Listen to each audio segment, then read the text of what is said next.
Hey there, Mr. Redder here. Welcome back to another episode of Reddit Podcast Stories, where today, am I the jerk for telling my niece it's her fault that my horse kicked her? I, 27 female, have a niece who's 14. She's the daughter of my older brother, who's 36, and his wife, who's 34. She's a very sweet girl, and she loves my horses and the other horses I board, which are my friends. My brother and his wife live in the city, while I live in my uncle's ranch on my mother's side in a different state. My brother and I have different moms, but the same dad. They sent my niece to come stay with me for a few months, which I greatly accepted. She's been good, and she calls her friends back at her home state and FaceTimes her parents once in a while. She's a great help with feeding my animals and my horses. The only problem is she doesn't know how to ride horses and sometimes teases the horses.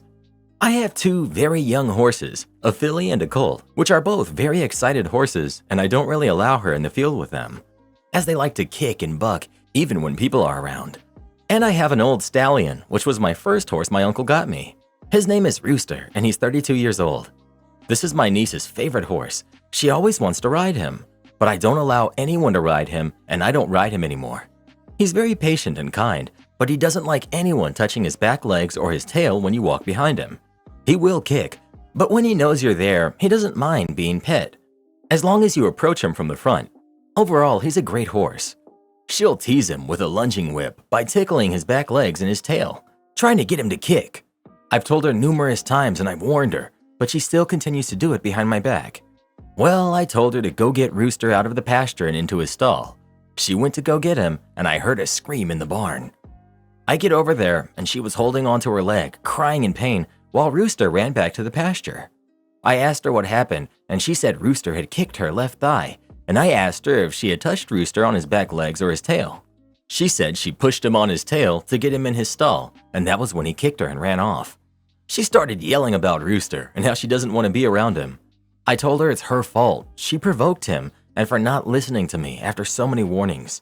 I told her that bruise on her leg is a lesson now to be careful around bigger animals, especially ones that can kick at any moment. She can walk it off, and she called her parents after. They called me and told me it was my fault for not supervising her and that they're gonna get her home. I told them everything, but they won't listen, and my sister-in-law told me I need to get rid of Rooster. I told her no and hung up. Now I'm wondering, am I the jerk? Not the jerk. 14 is old enough to take directions and warnings. You've told her several times not to do what she did. She didn't listen and continued to do it anyway. Rooster gave her a lesson and why she should listen to warnings and directions.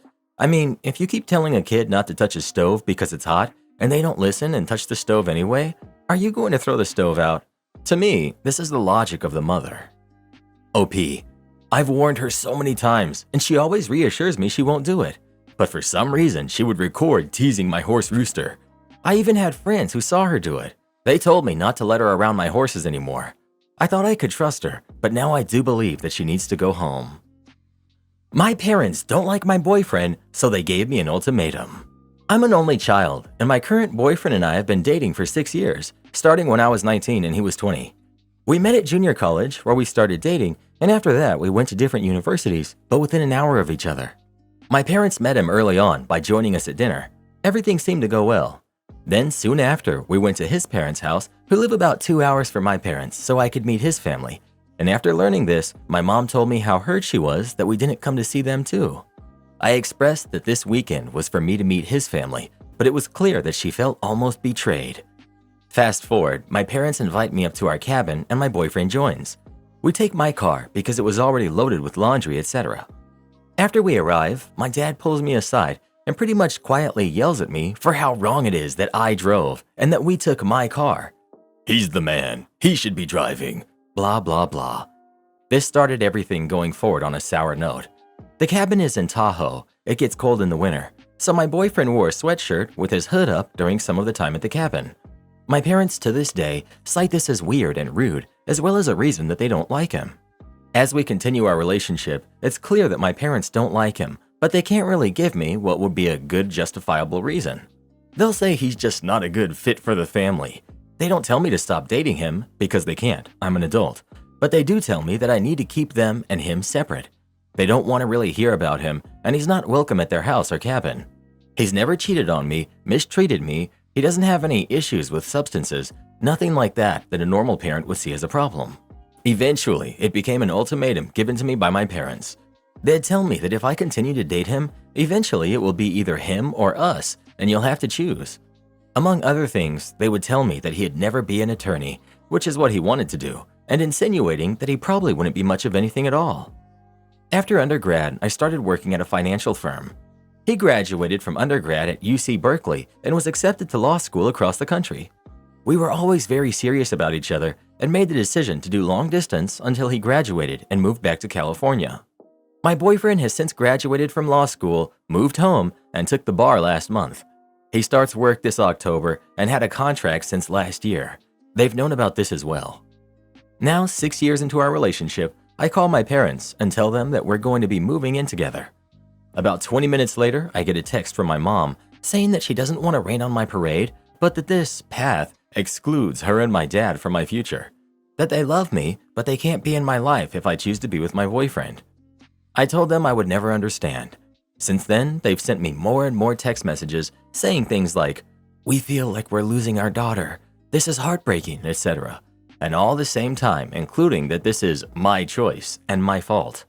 I texted my parents that I thought my boyfriend and I should come over and talk, that texting about this kind of thing was stupid, but not to be patronized or belittled, and if it turned to screaming, then we would leave. My parents then replied that they wanted to see me face to face to talk, but that my boyfriend isn't allowed. My boyfriend even called my father the night of the initial "we can't be part of your life" text to try and talk or meet up and see if there was a way to talk through any legitimate concerns. My dad did not answer and did not respond until a week later, only to text him that they haven't really ever liked him, that he wants to work through it with me alone, and it's mine and my boyfriend's fault for not trying to address things earlier. Among other ridiculous reasons to not like my boyfriend were, "Berkeley isn't a man's college," my dad. One time in college, my professor lost my final exam, and when I found out via my final grade and was frantically calling her to figure out what happened, my parents told my boyfriend, "See, this is why we didn't want her to have a boyfriend in college." They found ways to blame him for everything. The only thing that ever had any merit was that he wasn't working yet. Well, this was because he was going to school to be a lawyer. Apparently, marrying someone who will make a lot of money is a bad thing. My boyfriend is the nicest, most calm and peaceful person ever, and he loves me more than anything. But apparently, their pride is more important than being wrong and accepting him. I guess I'm just trying to figure out if this is normal, or if it's as wrong as it feels for my boyfriend and I. Edit. Boyfriend, as well as my parents and myself, are of the same race. Somewhat similar financial status as well. No important details left out, I promise. I wanted objective feedback. Believe me, if there was more, my parents would make it known to me and I would have included it in the post. Mom was a career politician, Dad was a firefighter and a politician. I'm an only child, not close to aunts or uncles. Only surviving grandparent is Dad's mom. She was happy to hear that I had tried to get the four of us to talk. I now have to tell her that they declined the offer. She often tells me that she is very sorry that I've been put in this position. They won't compromise, so don't waste your time. I've come to the same conclusion. Me going alone is only their last-ditch attempt to bargain and manipulate my opinion, leaving him out so he can't speak or defend himself just so they can gang up on me and control the narrative. There has to be something else you're not telling us. OP. No, he's white and so are we. I promise it's the whole truth. Parents are conservative and they think anything that deviates from what they would do must be wrong. Boyfriend went to school for longer to do law. Dad thinks he should have started working at age 13, like he did. Boyfriend is definitely open-minded and moderate. Horrible, I know. How is your boyfriend with your parents? OP. Boyfriend is the best. He's never said a bad word about my parents either, despite how awful they've been to him. His parents are wonderful. His dad, who is not a touchy-feely person, even called me and explained how sad it is that my parents are doing this and that he and his wife love me and my boyfriend and support us. Update. After many more hurtful texts from my parents that said they can't accept my partner and that it doesn't matter if he's a good fit for me, if he's not a good fit for my family, then it's never going to work out. I went over in person to meet with them and pick up my legal documents. They made it clear that my boyfriend was not welcome and that this was a family matter. They needed to speak with me only about it. Clear manipulation, obviously. So I went home. I'm on my way. I know what I think and how I feel. I'm very sure of what I plan on saying. It was strange, walking into your parents' house and feeling like you're meeting strangers. Kind of felt like having a 26-year-long relationship and being broken up with via text. then having to go pick up your crap and memories from your ex's house, except that your ex is your parents. After about an hour of small talk, we got into the nitty-gritty conversation about the elephant in the room. A previous text that week had said, "We don't expect you to change your mind, we just want to talk." But it's clear that this in-person meeting was a last-ditch attempt to shake me from my reality and into theirs. They came at me from every angle. "He's not a man's man. I don't respect him. I hate him. He's taking away the most precious thing in our life. How could you not hate someone like that?" My dad was even physically threatening him. My mom was either agreeing or adding little tidbits and reminders of things she doesn't like about him. Some of which are things I mentioned in my previous post, like when I went to meet his family but didn't go see her and my dad too. Mentioning also that she doesn't like that I made the first move to talk to my boyfriend and not the other way around. You get the gist. It was all out war on my boyfriend. They tell me I'm depriving them of a son-in-law. They say he's selfish for not breaking up with me years ago when he realized that my parents didn't like him. They even started blindly throwing out shots like, "I don't even know if he has any friends." Like, what? Of course you don't. You don't know anything about him because you've made me keep my relationship out of earshot for 6 years. But I digress. It ends up being a 3-hour conversation where I spoke for all of maybe 5 minutes with my heart rate at 150 the whole time. They also don't fail to mention a few other shining points, such as, "We knew you would put this on us. This is not an ultimatum. We are just reacting to your decision and choices," was their reply to me saying, "This is not my choice. This is an ultimatum you've given me, and neither my boyfriend or I want this." "We knew you would make us the bad guys, because we're not team boyfriend. Any of your friends and family who say we will come around or it will get better are lying to you and saying what you want to hear." They asked me why they should like or be impressed by my boyfriend. I told them various accolades. Dad replied with, "Education doesn't impress me." I told them how wonderful he was through some of the toughest times in my life, college, and how he supported and kept me sane when even my parents were coming down on me about how I wasn't doing enough. They said, "That's what any boyfriend would do." No, Mom and Dad, it's not. And the two of you certainly were making me feel worse the entire time. They said because my boyfriend's dad helped him get through school by paying his tuition that he's had everything in life handed to him. Dad said, "I think your mom is having an epiphany about who you're becoming," like I'm some monster. They said, "We feel like you're not listening to us," because I'm not just blindly agreeing to break up with my boyfriend. Dad said, "This kind of thing happens all the time," as if that makes it normal or justified. At the end, I have to break the news that in between all of the hurtful texts and prior to this meeting, my boyfriend and I signed a lease and moved in together. Nothing they were going to say was going to sway me otherwise. Even they said that. So we had taken the leap and made the move the weekend before this meeting. I was commuting about 20 to 30 minutes before the move, and my commute is the same after the move. Only difference is we now live in the same city that my boyfriend, new attorney with crazy early and late hours, works in. Believe me, I had all kinds of requirements prior to this move. It had to be safe, have a washer, dryer, safe parking, etc. And it's only for a year or two while we save money so we can buy a home. Contrary to my parents' belief, I'm capable of rational decisions. I tell them first that we signed the lease and where it is. You know, try and lighten the blow that I am outright disobeying them. They start going off about how, "Oh, of course, making it easy on him again." They saw me always going to my boyfriend's house as me catering to him, even though the only reason was because we were never comfortable being together at their house. Then of course he became essentially banished. So they see this move as me being some smitten teenage idiot, not about how this is a relationship with compromise.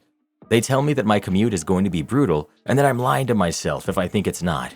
Again, I've already been doing it for a week. I know it's not any worse. It's even a prettier drive. But it's clear that I can't slowly ease into it and have to just rip off the band-aid because they're straight up just wrong and trying to convince me that I don't know what I'm talking about. So I say, "I've already been doing it for a week. We moved in last weekend." They were just dumbfounded. Like, "I thought you guys said you weren't planning on changing my mind, so why are you so surprised that I just went ahead and made my choice?" My mom starts crying. My dad keeps saying, "You messed up, kid." It's about 10 p.m. at this point, so now that they know I have a slightly longer drive home, they're kind of sweeping me out the door so I can get home before it gets too late. My mom gives me this big sobbing hug.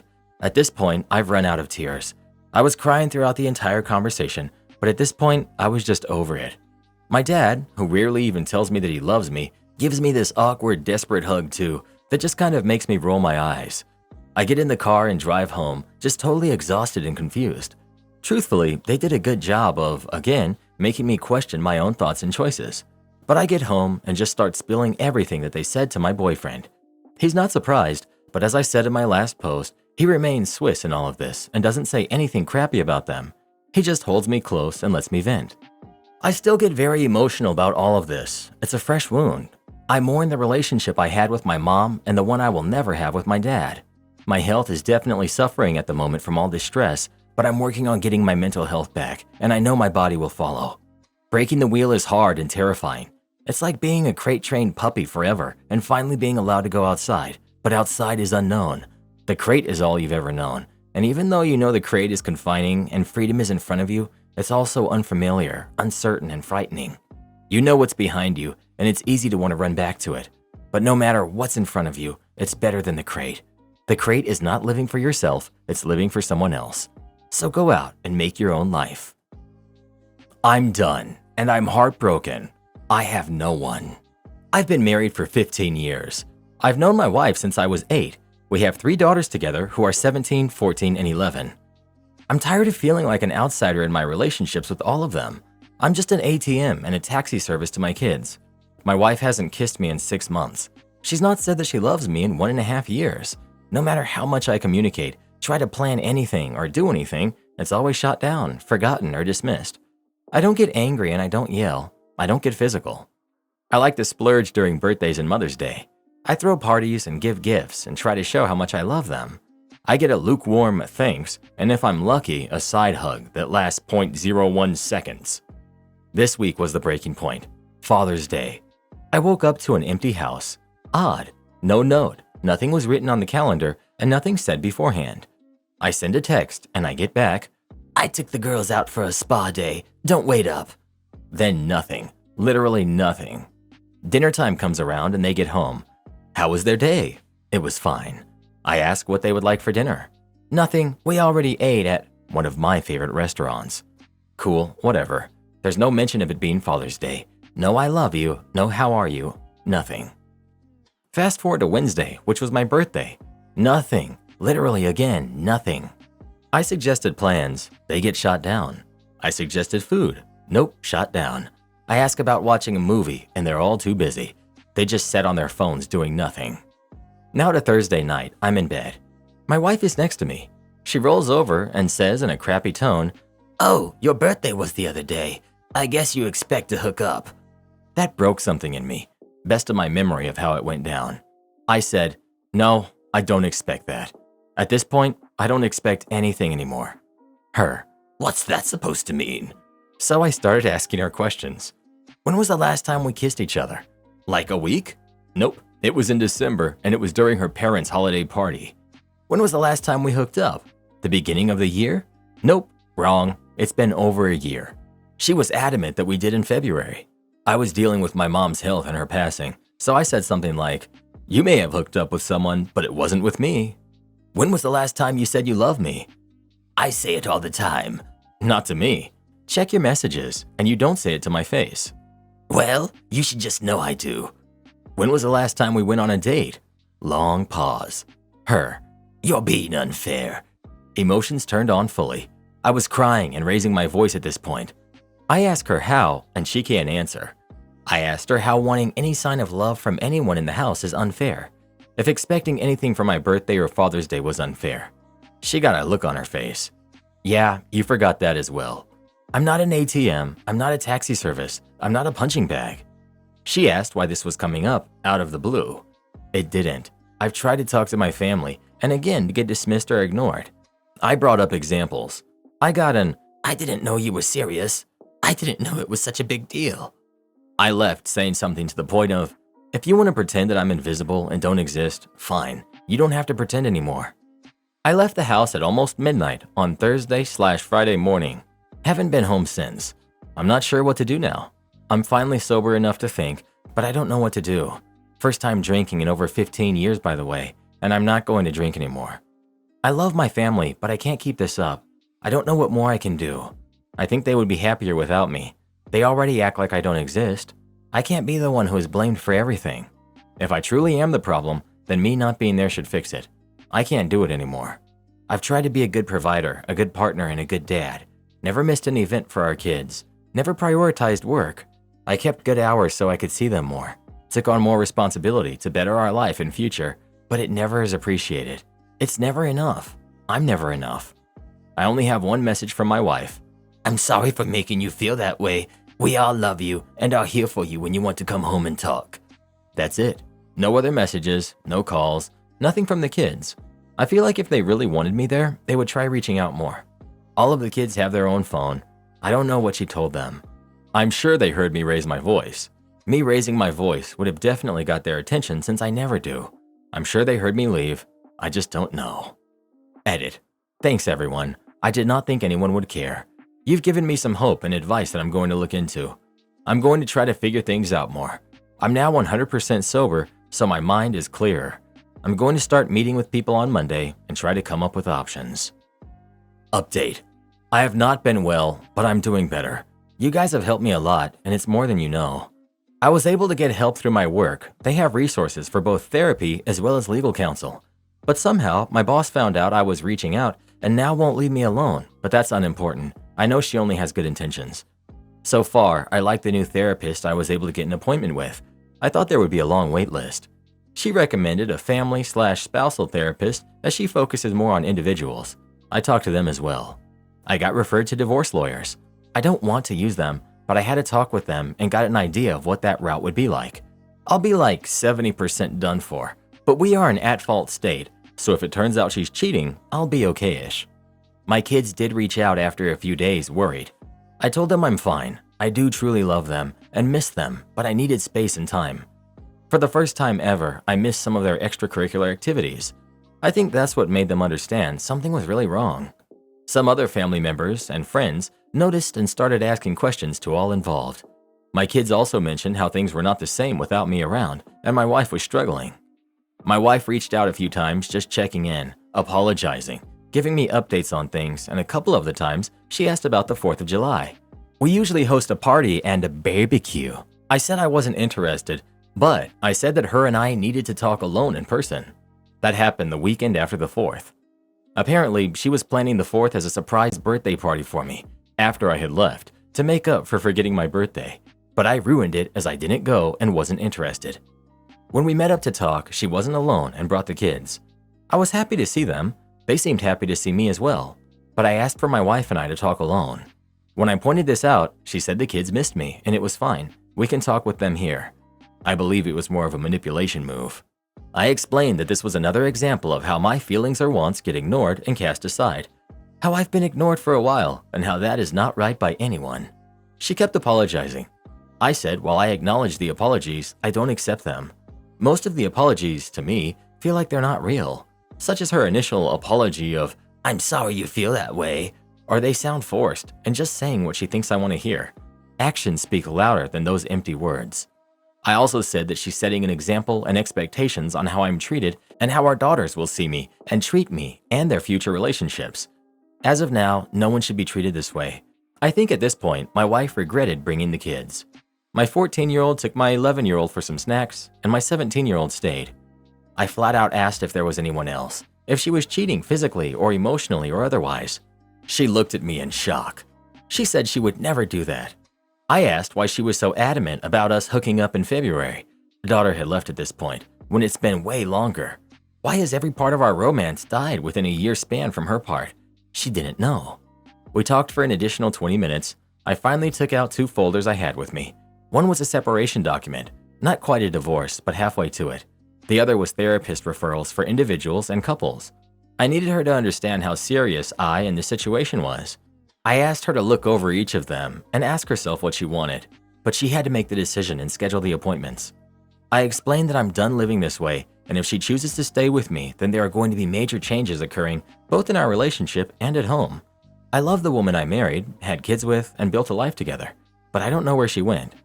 My kids came back, and my 11-year-old was mad I wasn't going back with them that night. I gave my wife time. She contacted me the next day, saying she's made appointments for herself and for her and I. She explained that she set up some bi-weekly individual therapy, and we have our first couples therapy early next month. The reason for the wait was so that she could establish and work on herself first. I've been using the gray rock method towards her since the initial incident per yours and my therapist's recommendations. So it's a work in progress. I'm not in as dark of a place as I was when I first posted. Some things are better now. I'm willing to put in the work, but it won't be one-sided. There is a plan moving forward, so that's a plus. I've been home for a week now, but I'm sleeping in a different room. Some changes have been put in place already, but time will be the real test.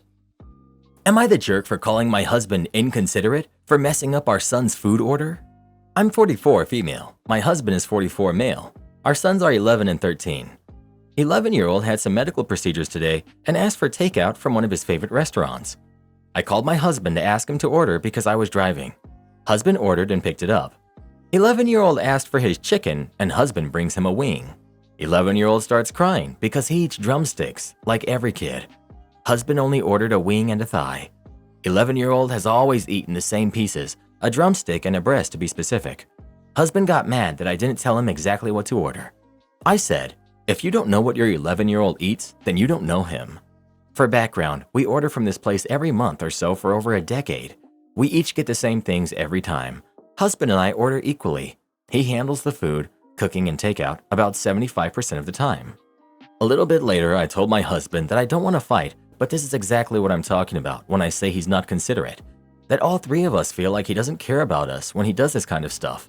I told him that 13-year-old said, Dad always forgets the important stuff, when he found out why 11-year-old was crying. We all feel like he doesn't care when he forgets basic stuff about us. He dismissed me, saying that doesn't mean I don't care about you. I said, we feel like you don't care, and you can't tell us how to feel. I've come to realize over the last year or so that my husband is inconsiderate, not just forgetful. Other examples, he will eat their last of a food or a snack and not ask if they want it. I had a leg injury this year, and a cast and a walker, and he left things in the walkway even after I pointed out there was stuff in my way and I can't get around it. He had to take care of 13-year-old's birthday cake because of my injury and didn't get candles. 13-year-old was upset, and husband got mad that no one appreciates that he got the cake. We've been together for 23 years and he's never gotten me a cake, let alone put candles in it.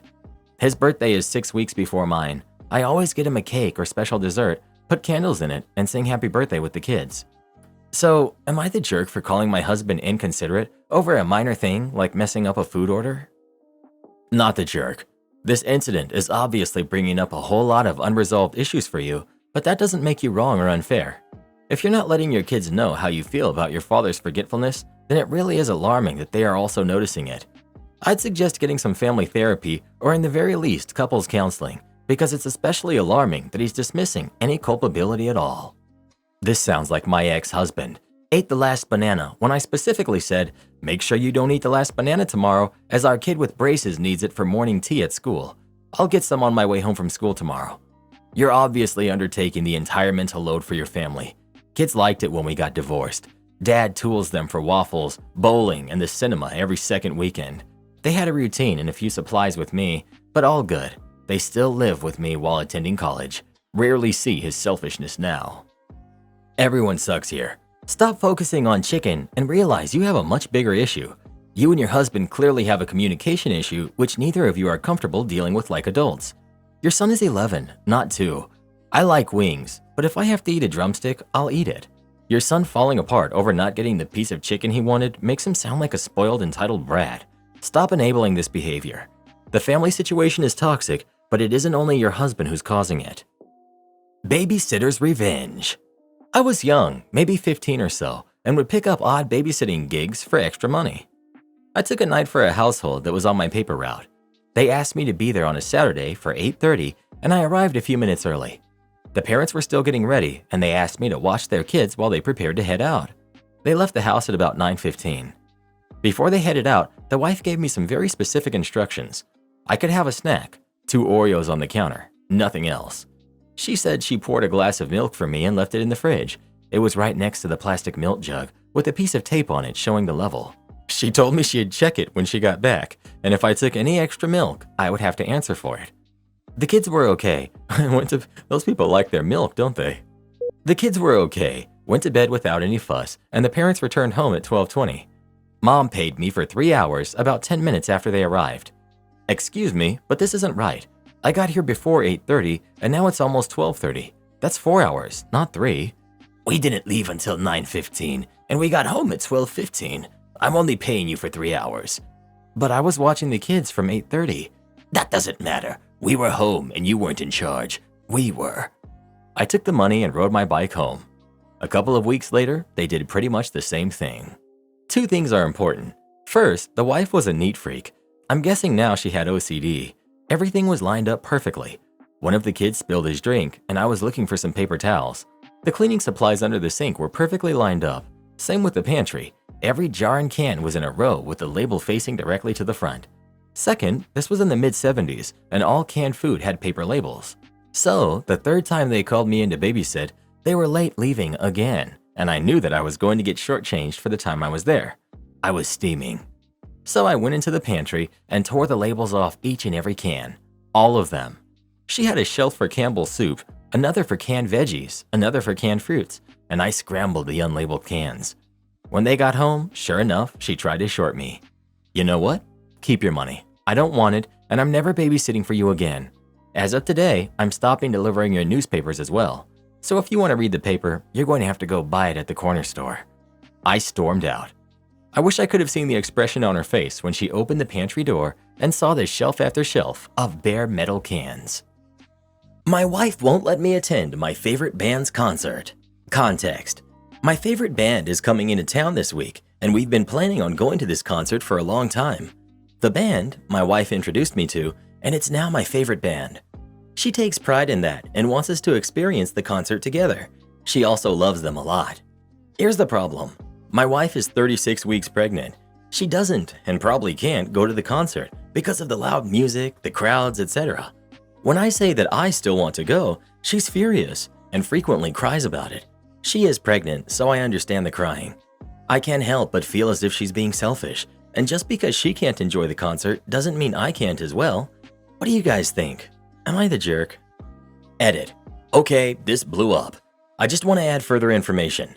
First of all, I see everyone getting upset with me. I understand, but please take into consideration, this is the reason I came to this subreddit. Not because I feel as if I'm in the right. I'm asking because I wanted to seek the opinions of others. I tried to sell the tickets, but no one has bought them. I put them up for sale 2 weeks ago, and the tickets totaled to $600. I asked all of our friends, and they're all busy, so I didn't want them to go to waste. I said we planned it for a long time. That is the case.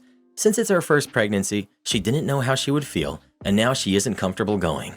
I also want to add, we planned this with a group of friends, not just us. I didn't feel the need to add this information because personally I didn't think it would blow up. For those of you who are asking, this band is very niche and hasn't toured in years, especially since lockdown. She isn't worried about preterm labor, just upset that I would go without her. You're the jerk. Your wife is more important than a concert. Put her first and sell the tickets to someone else, and buy her some flowers as an apology. You're the jerk. Be serious. How do you think she feels knowing that you're going to go to a concert that she would enjoy but can't go to? Besides, this late in the pregnancy, she definitely needs your support and assistance. What if something goes wrong while you're at the concert? At this point, I would be putting all activities that place you out of reach on hiatus. She's sacrificing her entire body and mental health to grow your child. She can't drink, eat certain foods, or even sit comfortably. How have you contributed to the growth of this baby? You haven't. How about you make a small sacrifice and stay home? You're the jerk.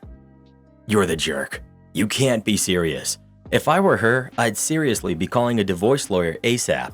What kind of partner would leave his pregnant wife at home to go to a concert that you knew she wanted to go to, but can't because she's pregnant? You sound like a horrible spouse, and I guarantee you'll be an even worse father than you are husband if you're selfish enough to even think about doing something like this. I hope she sees this as the major red flag that it is and dumps your sorry butt pronto.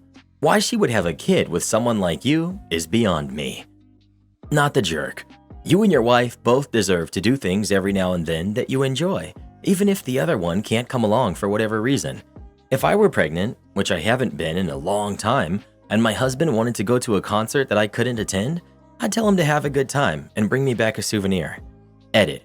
You can insult me however you'd like, but why on earth would you attack my husband over this? He was the best man I ever knew, and he went home to be with the Lord 12 years ago. He'd be rolling over in his grave if he saw how ridiculous some of you are. Well, who do you think is the jerk? OP or his wife? Please let us know.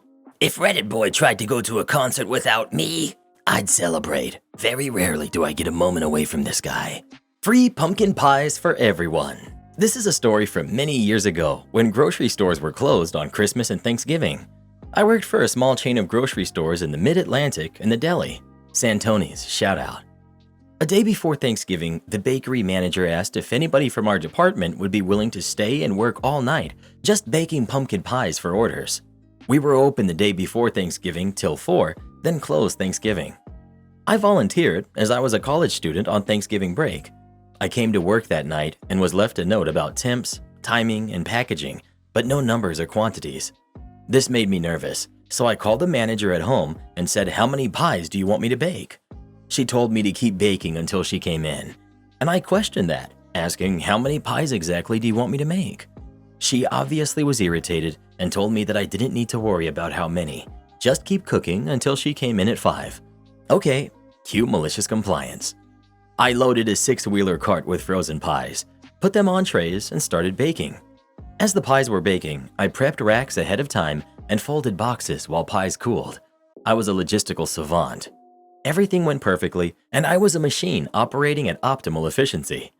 By the time she came in at 5, I had cooked every pumpkin pie in her freezer. She lost it. What the heck is going on? What am I supposed to do with all these pies? You cooked over 400 pies, and I only have orders for 100. The store manager, hearing the commotion, came over and asked what was going on. She said, "She cooked every pie we have in the store, even the Christmas ones. What am I supposed to do with all these pies?" He asked, "Why did you cook all the pies?" And I told him, "She told me to." He asked her if that was true, and she said, "No, well, I told her keep cooking until I got here, but nobody's ever cooked that many before. I didn't even think it would be close." "Then this is on you," he replied and walked away. The best part was that since we were closed the next day, the employees were allowed to take all the leftover bakery items home with them. I took home 10 pumpkin pies and multiple bags of bread and rolls. Every other employee in the store was very, very grateful. Do this next. Tap here on your screen to come see our new podcast playlist, where you'll find thousands of hours of the best stories you've ever heard. Or tap the one on the right. That episode is specifically just for you, based on other videos you've enjoyed the most.